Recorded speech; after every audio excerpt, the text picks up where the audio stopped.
Hey, Regenhild. It's not quite 11 o'clock. It's just 11 o'clock here in Costa Rica. So you are seeing me almost at midday, and I'm seeing you in the evening. So funny how the time frames run. If you don't know who I am, I'm Suzanne Titkemeyer. I wrote for Pathos for nearly 10 years, a column called No Longer Quivering.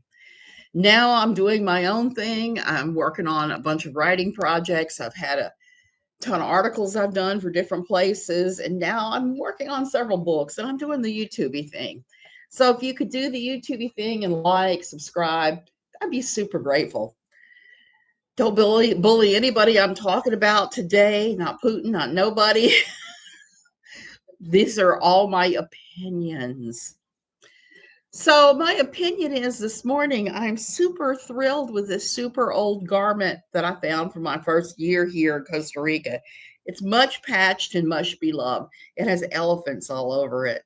And I am just in love with the elephants and the kind of the pockets. It has pockets and the theme. So one of the things I did today was I unsubscribed from everybody who was primarily a tea and or drama channel because I was kind of done with that. I'm kind of done with, somebody named Tara Nicole apparently is fighting with her and their brother. I am completely devoid and innocent of who she is. I've heard the name thrown around. I just haven't had time to watch. I've had several people tell me to go back and watch. Hey, Bossy, I'm getting ready to fold clothes. Maybe we should have done a clothes folding session here. So I totally lost track of my thoughts, and that's not unusual for me. What was I saying? I was saying something about the tea and drama channels, not knowing who Tara Nicole was. Everybody else apparently knows who she is. I'm just going to stay out of that and stay off here to the side. Hey, Welsh Rose. I was saying that, what was I saying? I was saying something about all the drama. There are channels that do that and they do that well. My memory is too shot to ever do that. Are we? Not really. We can talk about her. We can talk about her. This is really an open session. I just wanted to rant a little bit about the nature of oligarchs versus billionaires because I spent the other day doing a long, fascinating study before my internet crashed. And yesterday, or was the day before, I read through my copious notes I've taken on Without a Box of Kleenex with a view to maybe turning it into a book at some point because it's such a fascinatingly weird thing that I just can't really wrap my mind around. I'm kind of like, huh? So we're back to talking about her. What I wanted to say was that she made a comment that all religions were CULTs. I don't buy that. I don't buy that in a minute. Not at all, because that's not true at all. So many different faith structures are so incredibly different from each other that the best you can do is just trying to decide which are and which aren't and just kind of move on from there. A delicious Diet Coke. I rarely get those here, and when I do, I savor them. Oligarchs versus billionaires. Oligarch is sort of a Russian term, and they're using it to describe Russian billionaires. They say she does love the attention, which I'm trying not to give her the attention. Several of them, that's their big thing. They absolutely love to be mentioned, negative or positive. I could throw the hogs in there too and a few others. So we just don't mention them now because we're not giving them narcissistic supply, which I've talked about before. I have to find my book where I wrote about it in great detail. You don't give the narcissistic supply at all. You just don't. You just pretend they don't exist and go, bless your heart, and just move on. And I'm glad you guys are here. I'm having a really rough week. You know that I got out of the hospital maybe 2 or 3 weeks ago from a pretty serious bout of unexplained fever that turned out to be a bladder infection that morphed into a kidney infection. And I'm still not 100%. I'm probably closer than I've been in a long time, but still not. So I have guests right now, and it's not going well. I'm just going to be very, very, very frank, since I'm one of those people where I'm disgustingly honest about myself. So I'm struggling. I'm struggling with the fact that I'm still recovering. And I'm dealing with people who came here with a very distinct set of inner fantasies. I'm just going to come right out and call it out what it is. Who never dreamed. I told them when they started booking their tickets, I said, you're coming at literally the worst time of the year. Thank you. You're coming at the worst time of the year when there's the least stuff. Everything is awful. It's towards the end of dry season, so most of the aquifers are completely drained. So what they do at that point is they put you on 8 to 4 water restrictions, where they cut the water off between 8 and 4, and the pressure isn't great between 4 and 8 either. So I have to schedule doing my laundry at night and pray that even then that I have enough of pressure that I can do my laundry. So we're running up against some of those things like this. Plus, this is actually the worst time of the year to come here because every gringo from the States and their brother is here and they're all drunk. And as far as I'm concerned, that's a bunch of BS. But my guests are embracing that. That's what they came here to do, was drink and party. And I'm really shocked because they're in their 50s. And all I can say is I've seen now what the walk of shame looks like for a 50-year-old plus, and I'm not impressed. I'm not impressed with the boozing, whatever. So I feel kind of exploited on top of being kind of feel not quite right. Go back to them, and now that I bitched about my guests that have wrecked my plumbing. I'm waiting for a plumber too.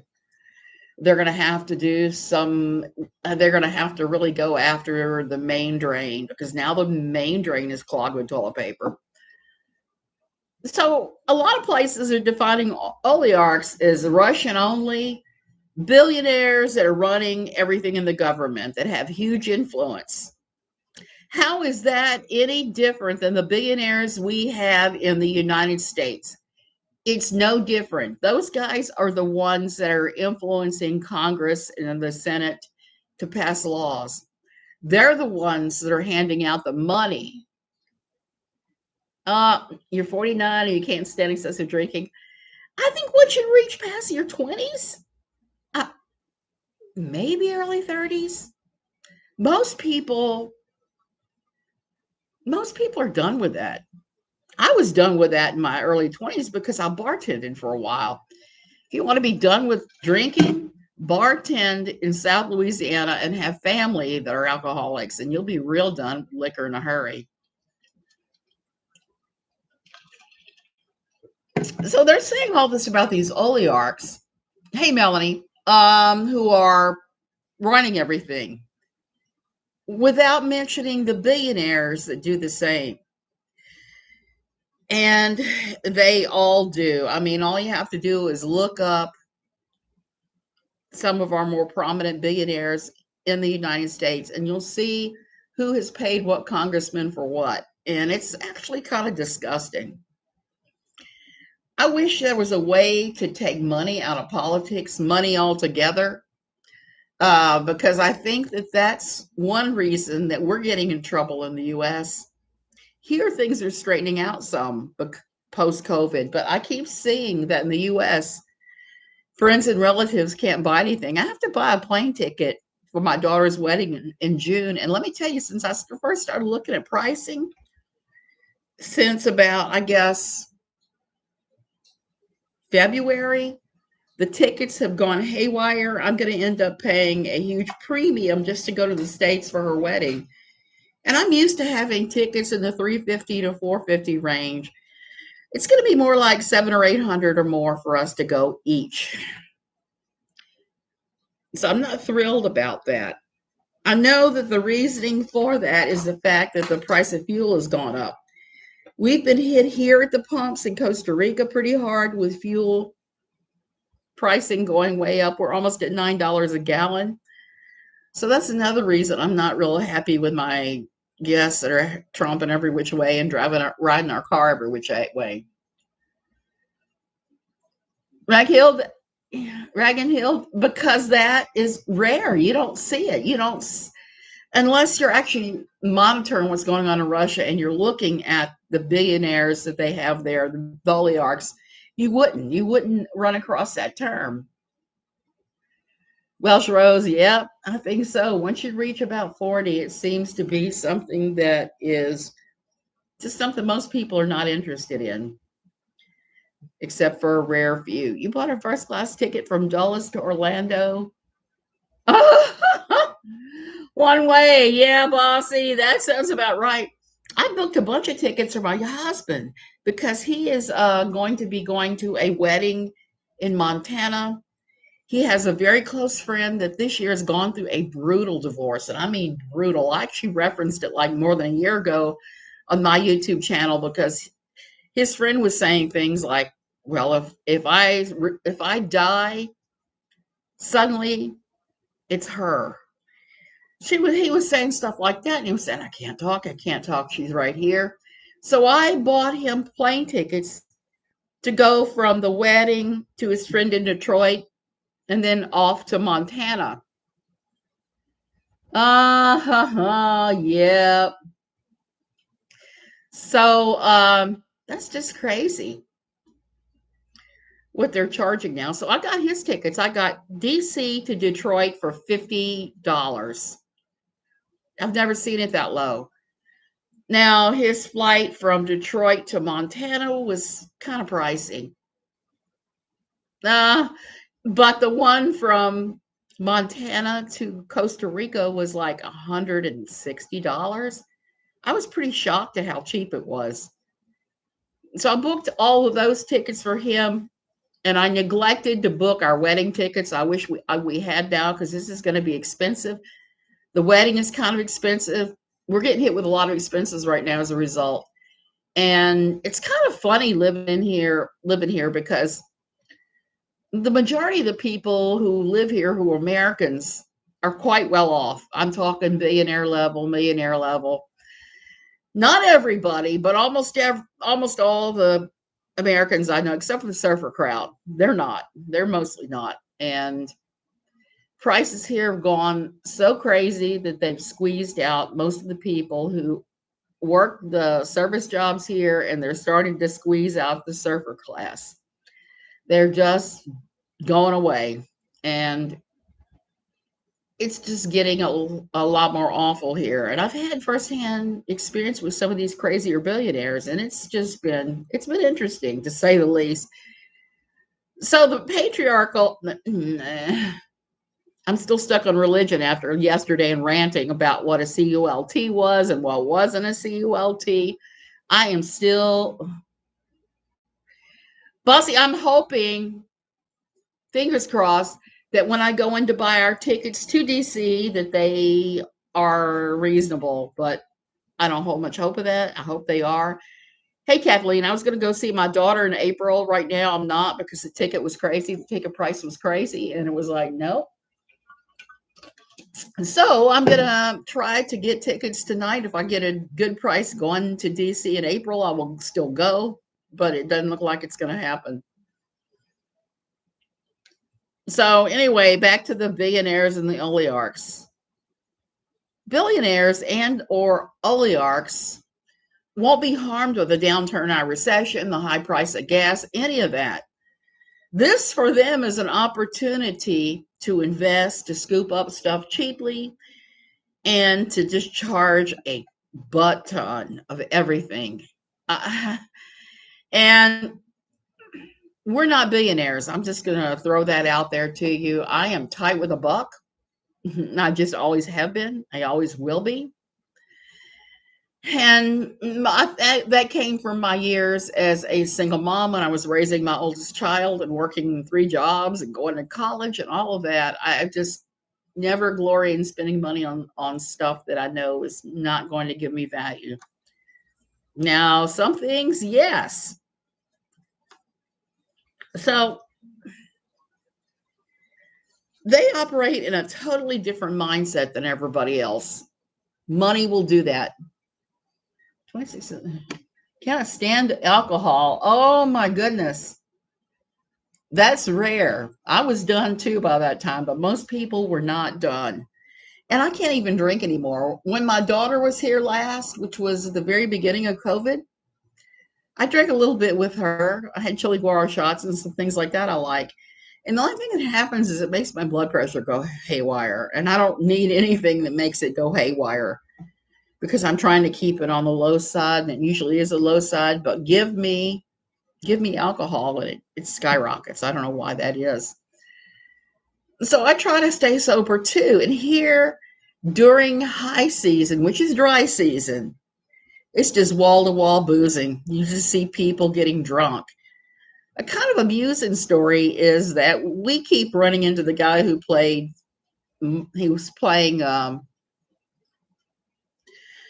Mike Ehrmantraut on Breaking Bad and now on Better Call Saul. He moved here maybe the end of 2019 after his house burned down in Malibu. He moved here. So it's kind of funny. We see the actor Jonathan Banks out and about, and that's the only good thing I can say about hauling relatives around who've been drinking is we got to see Mike again. My husband keeps calling him Mike, and I was like, it's Jonathan Banks.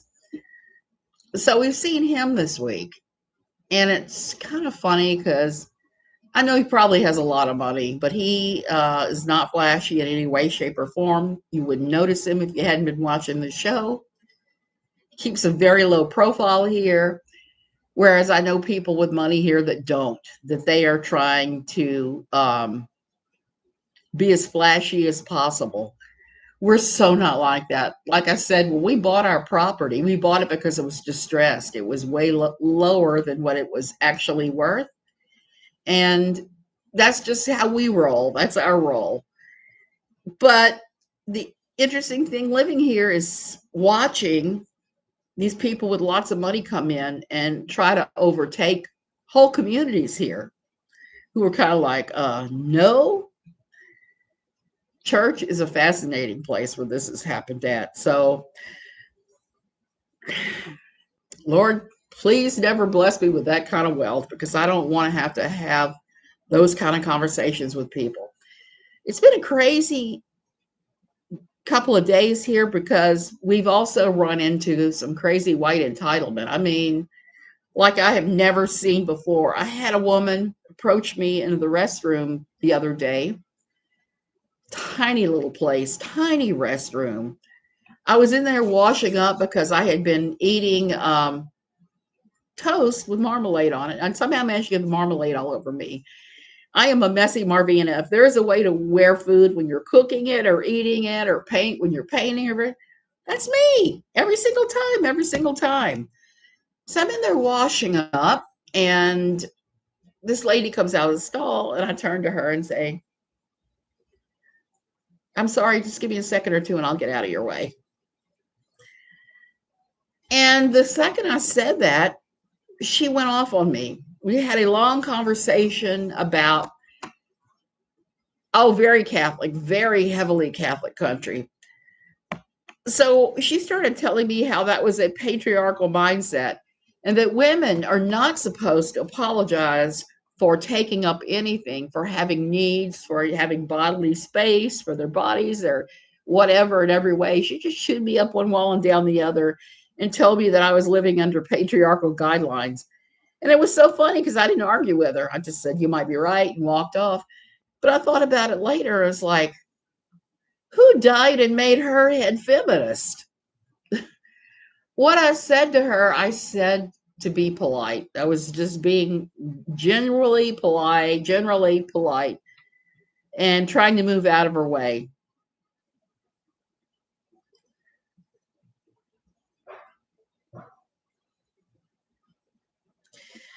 So And then later that same day, my husband and I went to buy cat food at the Maxi Pali, which is a Walmart subsidiary. It has great value brands. I like going there because sometimes I can get great value rising crust pizza, which is actually pretty good and way cheaper than delivery pizza here. Natasha is your real name. Okay, that works for all of us. So I was in there with him. We're getting our cat food. We're standing in line behind two sets of gringos like us. And they were fighting. Filthy names were hurled, insults were hurled, the whole 9 yards. What were they fighting over? The one in front was trying to get the cashier to refund a mill, which is roughly about, it was 180, so it's now more like 160. $1.60. She was trying to get a refund because she said she'd been overcharged. And the couple behind her started calling her petty and stupid and all kinds of names and saying, it's only $1.60. Why are you scrambling for $1.60? And the other lady was like, mind your business.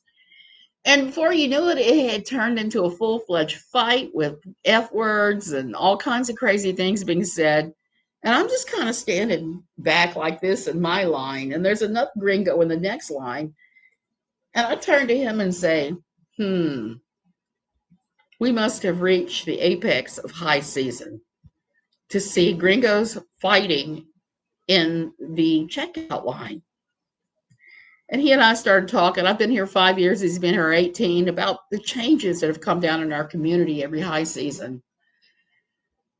Oh, okay, Robin, I'll take a look. I don't always check my email box, but I need to check it because I'm trying to extract COVID tests so I can do a border run tomorrow. A border run to Nicaragua. So there's that.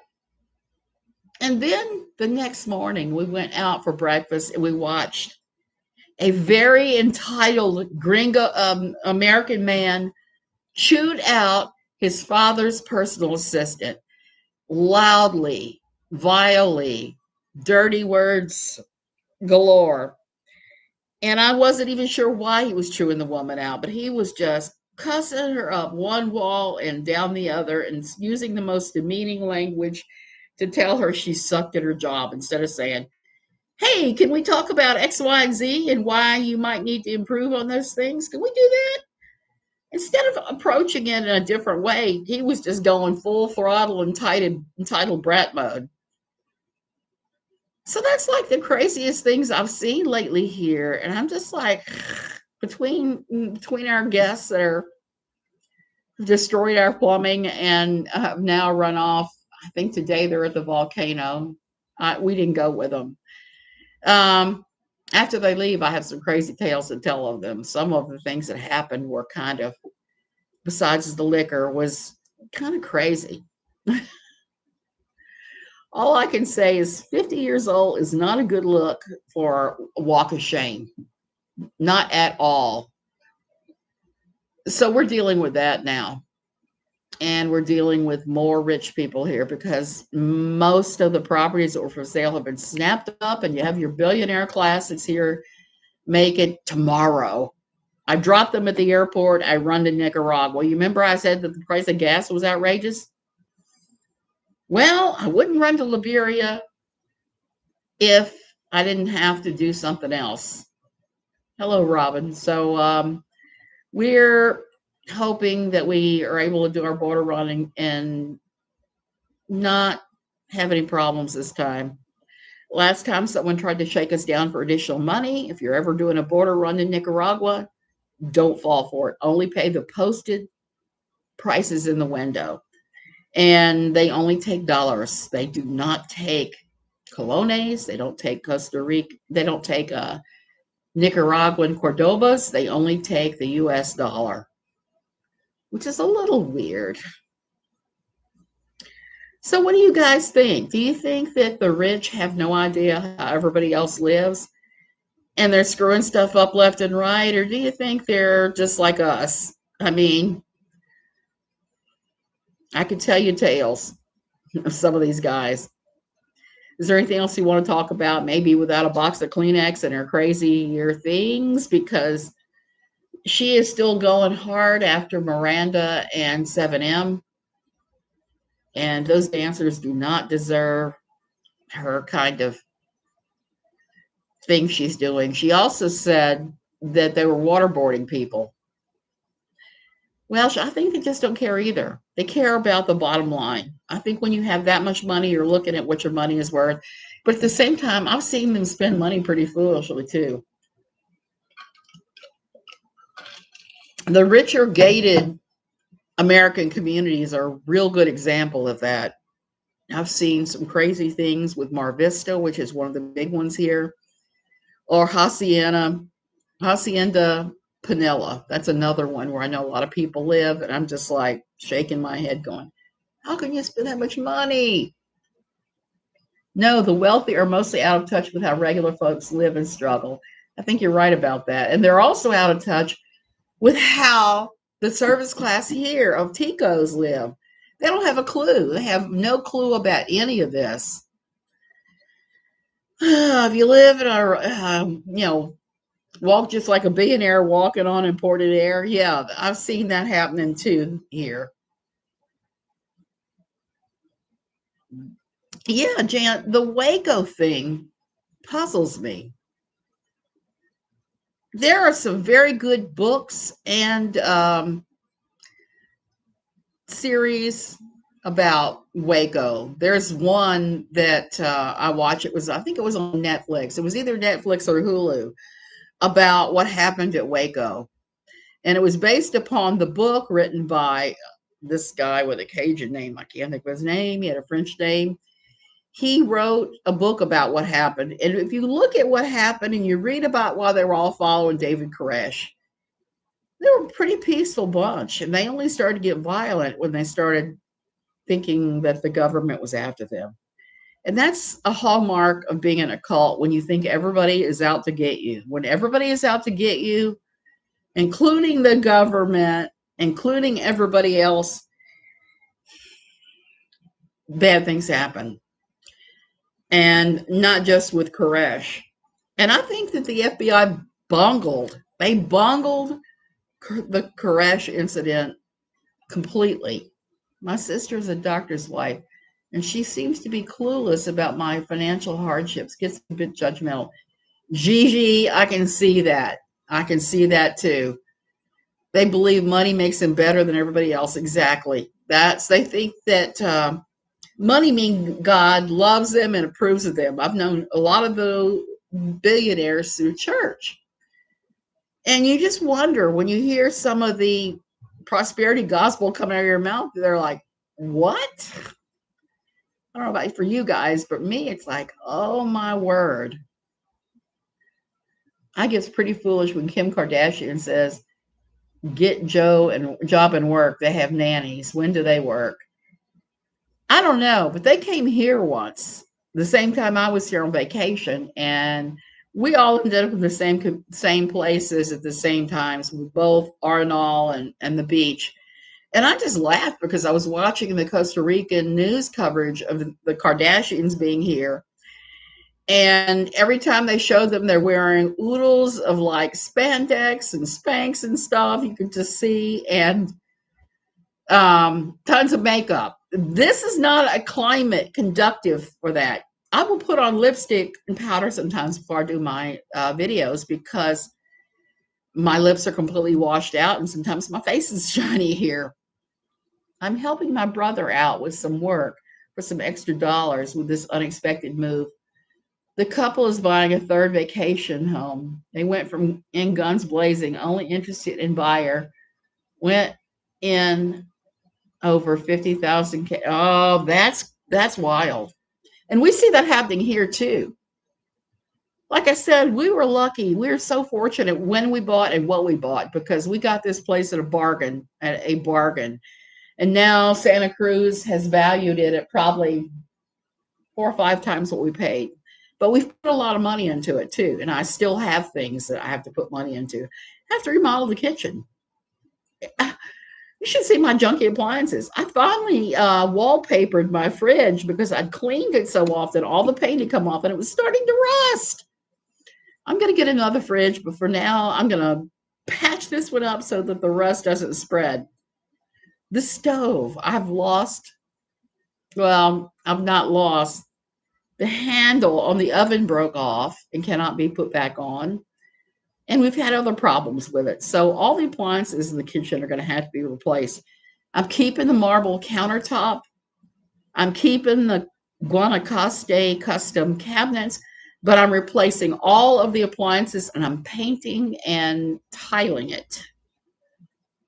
If they weren't born into money, they should know the struggles, how quickly they forget where they came from. Not one other person is interested in this home. Oh, oh, that's crazy. And that's the thing. That's the thing I wanted to say also about people with money. They have connections to others. One way that wealthy people stay wealthy, besides investing like crazy, is they have friends who are also wealthy. But let me tell you something about those super wealthy friendships. When the money goes away, so do the friendships. And I've seen that happen too.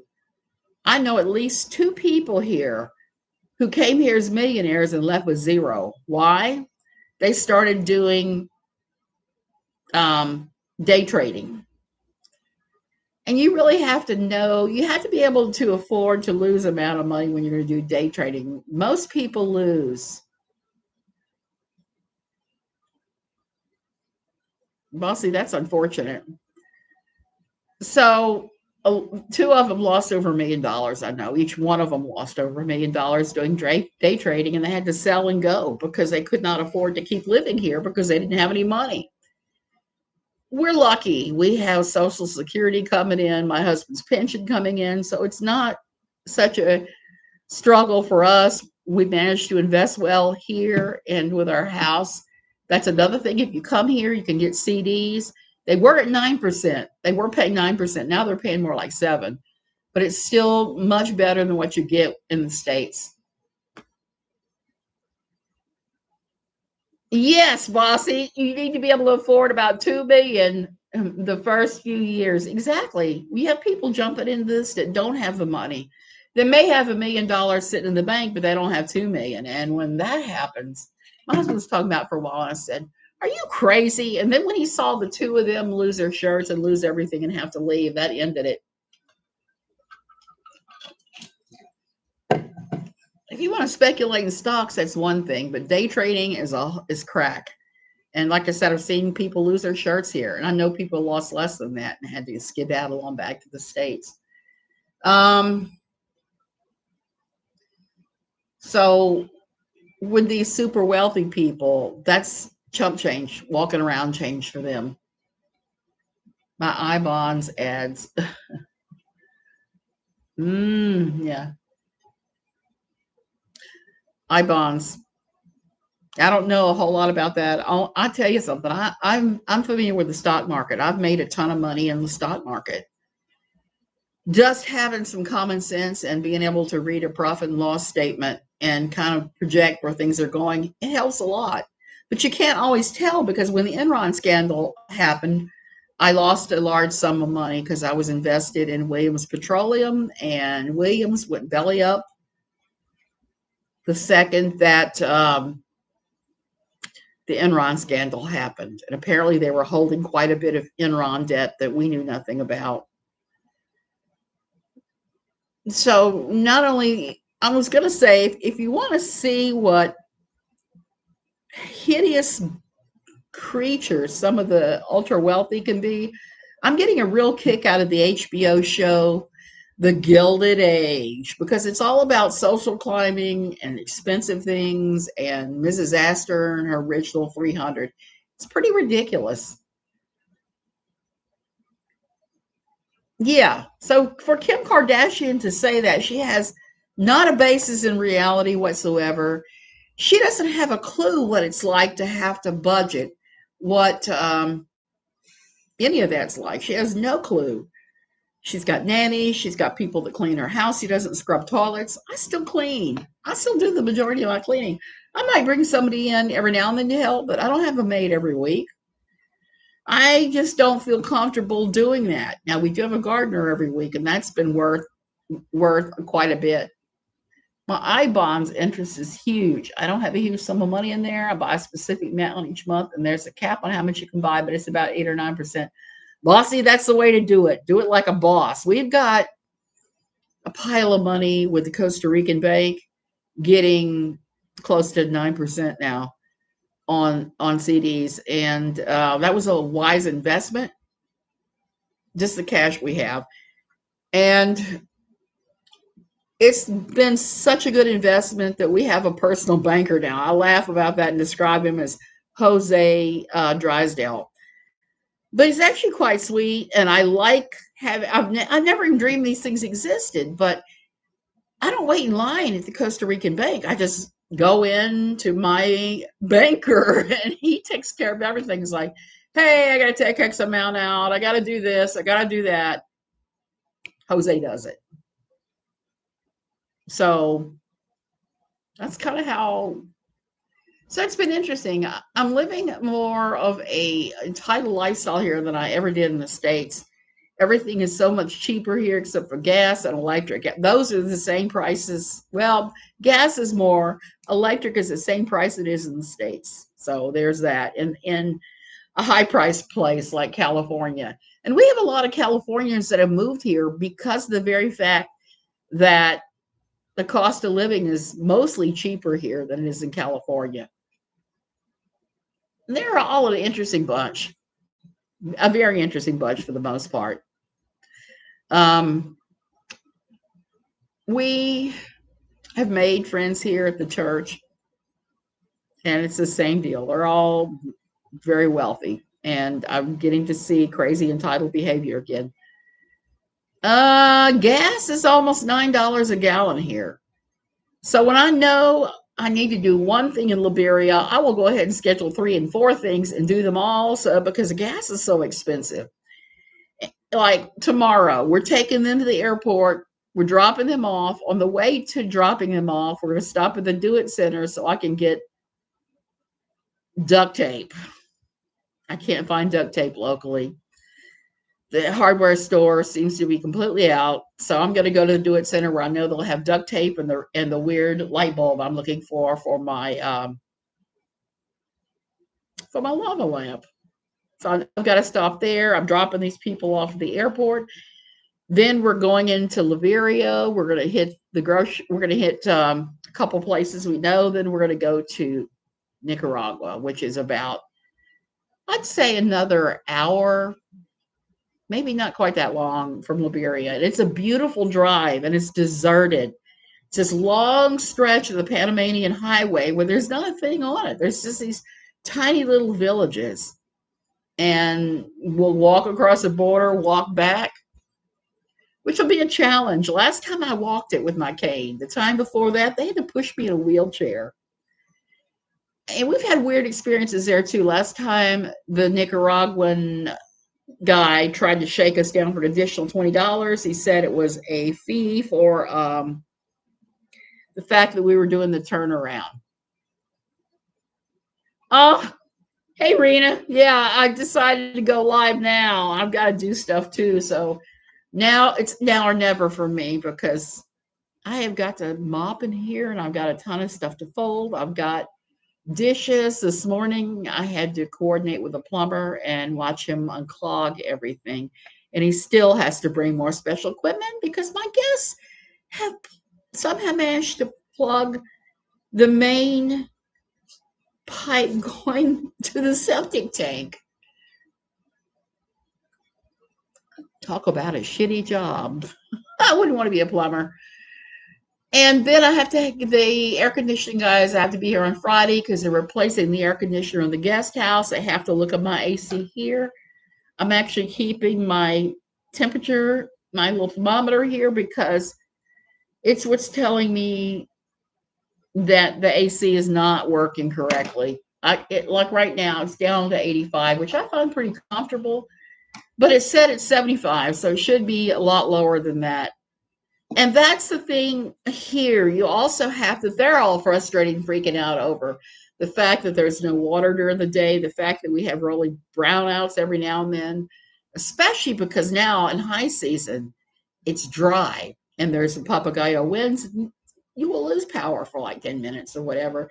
And we lost internet for 3 days. Well, 2 days, 2.5, something like that.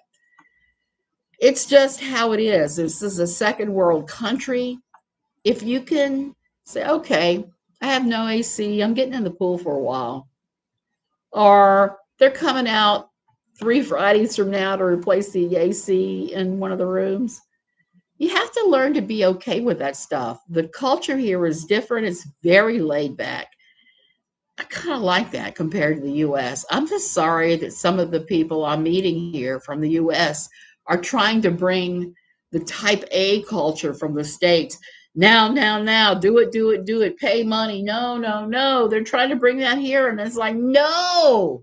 Those of us who moved here like to have peace and quiet and we don't really care that we have to accommodate to someone else's culture and wait 3 days or for a plumber, wait 3 days to have the internet turned back on, wait a week and a half for an AC unit. It's just, it is what it is. And that's how we get our lovely culture here that is so slow as a sloth. Okay, you guys, I'm gonna go. I'm probably gonna do a quick video a little bit about Costa Rica. I try to do at least one of those a week. I have kind of fallen down on it. I need to do it. I made myself a new graphic for it and everything. Okay, avoid without a box of Kleenex. Don't listen to her about the waterboarding or any of that. I agree with her that Robert Shin and the Shekinah Church are CULT. But that's it. I'm not agreeing with much else that she has to say. Love you guys. Have great days. Just go ahead and do what you got to do. I'm literally, George, and I'm putting up with $9. Yeah. Oh, week in the garage in El Sal. Bossy, I think that Ireland sounds like an excellent idea. Uh, but I think that Ireland sounds good. I would go there in a heartbeat. I was hoping to get to Europe this summer, but that's not going to happen. A couple things have gone haywire here with the COVIDs aren't done yet. So I am not. Oh, week in Nicaragua? No, no, no. You can't do that. You know why? Tell your husband this. There's violence there. There's major violence. And most Americans I know, they're harassed, they're followed. There's been shootings of students. We don't go there. We go to Nicaragua, we walk to the border and we turn around, we leave the building, we come right back in the other side. It's too dangerous otherwise. And that's a shame because they have some beautiful resorts there, beach resorts. So y'all have a good evening or a good morning, good day, wherever you are. And I'll see you when I have something more to say.